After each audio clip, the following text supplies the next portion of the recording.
नमस्कार दोस्तों, आप देख रहे हैं मायरा चैनल, जहां हम आपको सुनाते हैं ऐसी सच्ची और रहस्यमयी कहानियां जो सिर्फ इतिहास नहीं, मानव आत्मा की ताकत को भी दिखाती हैं।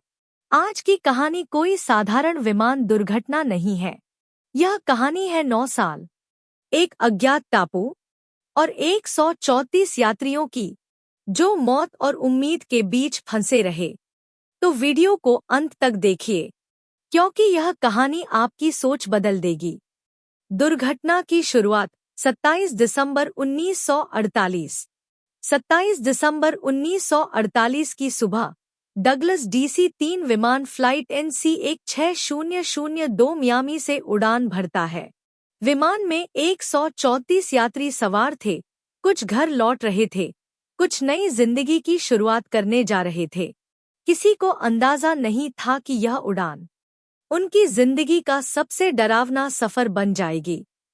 उड़ान सामान्य थी, मौसम भी ठीक लग रहा था, लेकिन जैसे ही विमान बरमूडा ट्रायंगल के इलाके में पहुंचा, आसमान का रंग बदलने लगा। तेज हवाएं, अजीब गूंज, और फिर रडार से विमान गायब। बरमूडा ट्रायंगल और रहस्यमयी बवंडर। पायलट ने कंट्रोल रूम से संपर्क करने की कोशिश की, लेकिन रेडियो में सिर्फ शोर था। कॉकपिट के शीशे पर बादल नहीं, घूमता हुआ अंधेरा था। कुछ ही मिनटों में इंजन जवाब देने लगे।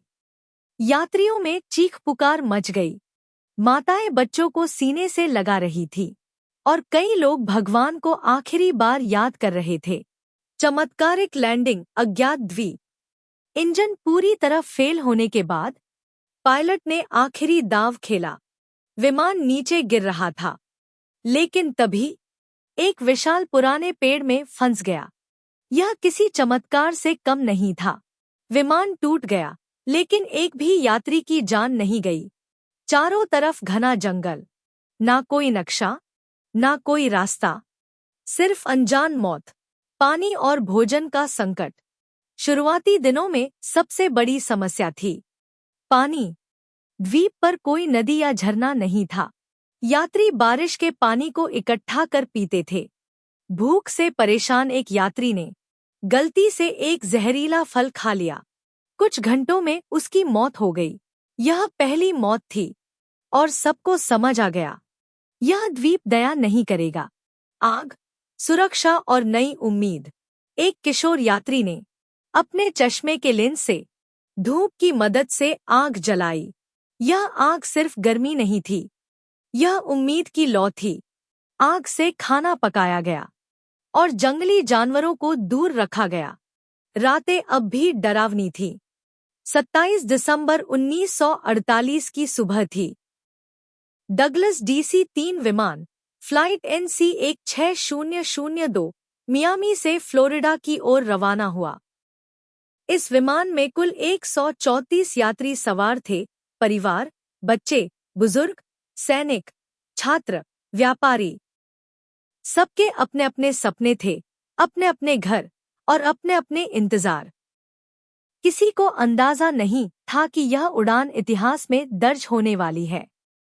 न किसी रिकॉर्ड के लिए, बल्कि दर्द, संघर्ष और इंसानी जिजीविषा के लिए। उड़ान के कुछ समय बाद विमान बरमूडा ट्रायंगल के ऊपर पहुंचा। अचानक मौसम बदला। आकाश काला हो गया। रेडियो में अजीब आवाजें आने लगी। और फिर एक भयंकर बवंडर। पायलट ने कंट्रोल रूम से संपर्क करने की कोशिश की, लेकिन कुछ सेकंड में विमान रडार से गायब हो गया। धरती पर मौजूद लोगों के लिए यह सिर्फ एक लापता फ्लाइट थी, लेकिन हवा में मौजूद लोगों के लिए यह जिंदगी और मौत की लड़ाई थी। बवंडर ने विमान को ऐसे उछाला जैसे खिलौना हो। इंजन एक एक कर बंद होने लगे। तेज आवाजें, चीखें, प्रार्थनाएं, सब कुछ एक साथ। और तभी एक असंभव चमत्कार हुआ। विमान सीधे जमीन से टकराने के बजाय एक विशाल, सैकड़ों साल पुराने पेड़ में फंस गया। पंख टूट गए, ढांचा क्षतिग्रस्त हुआ, लेकिन कोई भी यात्री तुरंत नहीं मरा। यह प्रकृति का पहला इशारा था। तुम्हें अभी लड़ना है। द्वीप सुंदर था, लेकिन बेरहम। चारों तरफ हरियाली थी, लेकिन पीने का पानी नहीं। यात्री बारिश के पानी को इकट्ठा करते थे, पत्तों से टपकती बूंदों को बर्तनों में जमा करते थे। भूख से परेशान एक यात्री ने अनजान फल खा लिया, और वही बना पहली मौत। उस पल सब समझ गए, यह द्वीप गलती माफ नहीं करेगा। एक किशोर लड़के ने टूटे हुए चश्मे के लेंस से सूरज की रोशनी को केंद्रित किया। कई असफल कोशिशों के बाद आग जल उठी। आग सिर्फ रोशनी नहीं थी, यह उम्मीद थी। आग ने जानवरों को दूर रखा, भोजन पकाने में मदद की और अंधेरी रातों में डर को थोड़ा कम किया। समय के साथ यात्रियों ने समझा कि अकेले रहना मौत को बुलाना है। उन्होंने समूह बनाए, शिकारी, रक्षक, भोजन जुटाने वाले। विमान के मलबे से हथियार बने, पत्थरों से चाकू, और पहली बार उन्होंने जंगली सुअरों का शिकार किया। यह अब सिर्फ जीवित रहने की कोशिश नहीं थी, यह एक नई सभ्यता थी। पहले साल में ही 5 लोगों ने नाव बनाकर भागने की कोशिश की। वे समुद्र में गायब हो गए, ना शव मिला, ना निशान। बाद में एक बड़ी नाव बनाई गई। उम्मीद फिर जगी, लेकिन तूफान ने सब छीन लिया, 16 और मौतें। अब लोग समझ चुके थे, यह द्वीप छोड़ना इतना आसान नहीं। द्वीप के अंदरूनी हिस्से में उन्हें मिले प्राचीन खंडहर, पत्थरों पर अजीब निशान और एक पुराना कंकाल। इस खोज ने सबको चुप करा दिया। वे यहाँ पहले नहीं थे, और शायद वे आखिरी भी नहीं होंगे। 8वें साल में प्रकृति ने अपनी असली ताकत दिखाई। भयानक चक्रवात और उसके बाद भूकंप। आश्रय टूट गए, खाना नष्ट हो गया, और कई लोग मानसिक रूप से टूट गए। लेकिन फिर भी कुछ लोग खड़े रहे। एक दिन भूकंप के बाद अजीब विद्युत तरंगे महसूस हुई।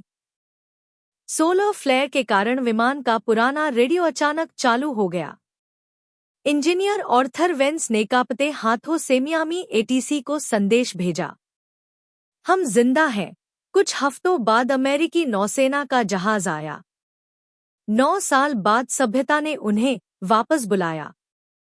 134 में से सिर्फ 82 लोग घर लौट सके। बाकी द्वीप का हिस्सा बन चुके थे।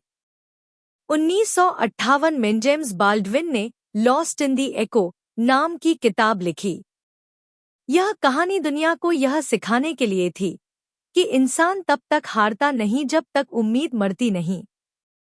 यह कहानी हमें बताती है कि संसाधन नहीं, सोच इंसान को जिंदा रखती है। आज हम छोटी छोटी समस्याओं में हार मान लेते हैं। थोड़ा पैसा कम हुआ, कोई साथ छोड़ गया, थोड़ी असफलता मिल गई। लेकिन सोचिए, अगर वे लोग 9 साल एक अज्ञात द्वीप पर भूख, डर और मौत के बीच उम्मीद बचा सकते हैं, तो हम क्यों नहीं?